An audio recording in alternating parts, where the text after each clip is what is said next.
Black history is American history. I think it really just puts a lot of things into perspective. All throughout the civil rights movement, when you look at it, it's not superheroes or, these people with just superpowers that are making these changes and, fighting for a difference. It's everyday people. It's someone that you walk past on the street and, just kind of seeing the way that everyone has that kind of responsibility to, make an impact on our society is something that really impacted me.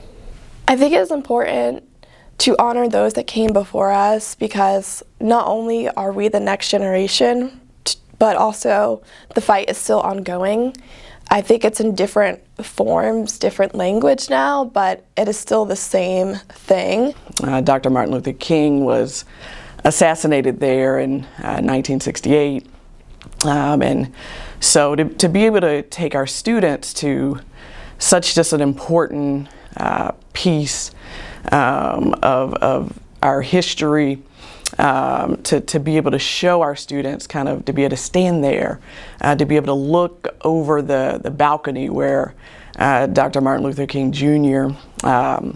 Took his last moments, is incredibly important. And so when we think about this from a historical perspective, the Lorraine Motel, in its original sense, was a white-owned motel. It wasn't called the Lorraine Motel originally.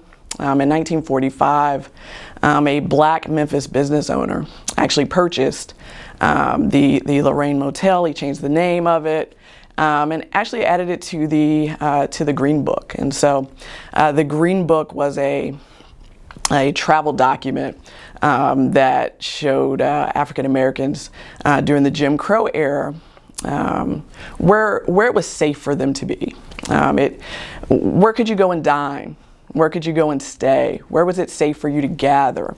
And so when we're thinking about the Lorraine Motel and how Dr. Martin Luther King Jr. chose the Lorraine Motel specifically for his travels in Memphis, it was significant because it was the safe space. It was supposed to be the safe gathering point. Walking through this this well-preserved motel, the Lorraine Motel, and to be able to just reflect and process and really think about the struggle that he ensued, and to know that just not long before, he knew, he forecasted, and he said, I don't know how much longer I'm going to be here to be able to fight this fight, but I'm going to keep fighting it until my last breath. And for our students to be able to stand there, to witness this, and to be able to see from a primary source,